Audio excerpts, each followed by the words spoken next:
Now, there's always this talk about improving technology. Now, could we be watching a game like this in virtual reality one day? Well, yesterday in the offices here, I got to have a little go at the HTC Vive. Let's have a look at this.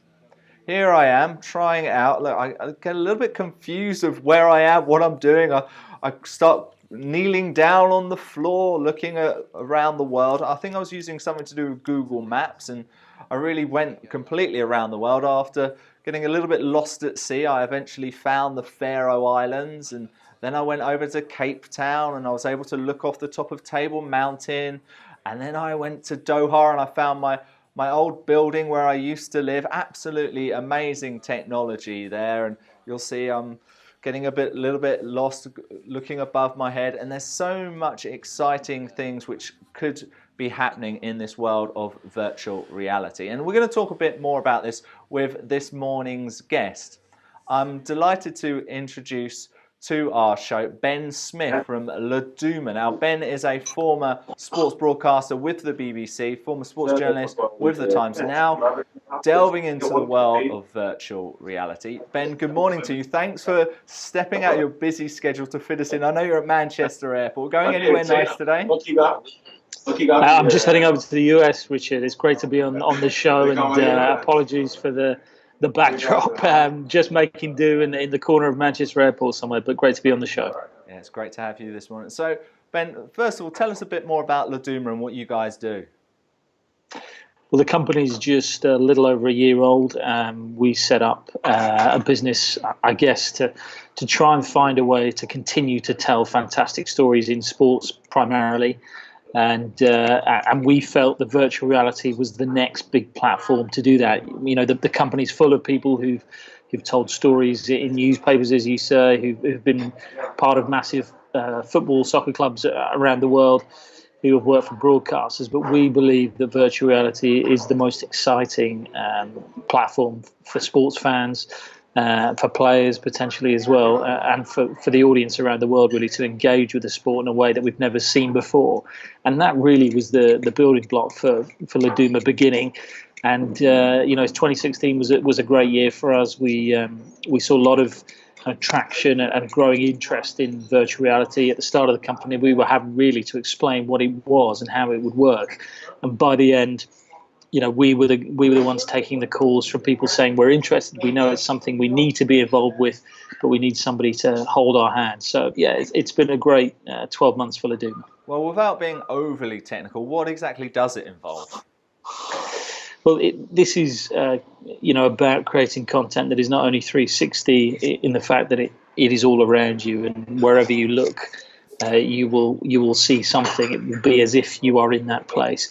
But for us, it's also about creating something that's in 3D as well. So, 3D televisions didn't work, but we believe 3D combined with virtual reality, which is where we specialize, adds a layer of reality that makes people feel, as if they're at Anfield or Old Trafford or at the Denver Broncos stadium or wherever else it is.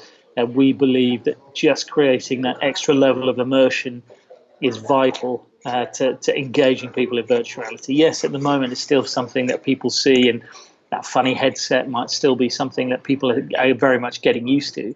But we believe that once they get in there, it's vital that they get an experience that is not just a one-off, that isn't just a quirk or a gimmick, but actually we want to use that platform to tell incredible stories. And that's what we've done with our work. With NFL teams, we were shooting with the Denver Broncos just before Christmas. We've done a lot of work with the LA Galaxy in the MLS. We're working with a very exciting global sports league in the next few weeks that I can't say anything about just yet. But all of those organisations, I guess, are seeing the potential for engaging with fans in a way that they can't otherwise do by picking them up from wherever they follow that team in the world and transporting them to wherever it is that team is, and making them feel a part of things in a way you can't with social media, I guess.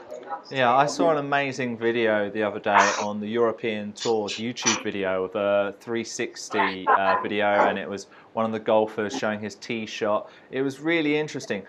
But obviously that's been pre-recorded. Are we looking into the future with virtual reality and sports in particular that we'll be able to watch it live? Yeah, we can already. It's something that we do as a company. We can stream live VR onto YouTube or Facebook. It's Twitter are starting to do that now. A lot of these major platforms are already seeing the potential. And Facebook's investment has been, extraordinary, really, into VR already.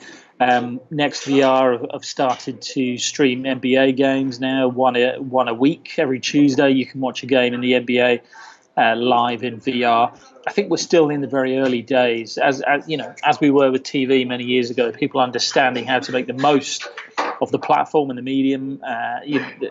The experience itself is not yet on a par with television. That's a habit we've built up over years, and television itself is something that's got perfected over the years. So now we get great analysis, statistics, commentary, slow-mos, interviews afterwards. Virtual reality can't give you that at this stage, but what it can do is give you a sense of what it's like to be courtside in the NBA. The NFL are starting to experiment now with live. And I think it's an interesting area because rights issues will certainly raise their head. And I imagine in the next round of rights, when it comes to the Premier League, there will be bidding for VR rights, and obviously Sky have started to get involved heavily in VR. So it's going to be a very interesting space, and I think we'll see a lot of the major players getting involved to try and bid for those rights in the next round. Now, you mentioned you see VR as the future now, and you mentioned Sky there as well. Now, a few years ago, Sky really tried to push their 3D service, and they tried it with golf, and you saw like these grains of sand on these amazing HD 3D TVs, but that really didn't work. It didn't really push on. What is it about VR in particular that makes you confident that it really is the future of this technology? Yeah, it's a really good question, a valid one as well. A lot of people are asking it. Why will VR succeed and where 3D televisions failed? I think I'll give you three reasons. The first is 3D televisions were very expensive. They were $3,000 plus, and people weren't sure what it was they were actually getting day to day. Where was the experience going to be so different that it was worth paying that amount of money? I think that's the first reason. The second is that VR content is so different and game-changing to anything we've seen before on television.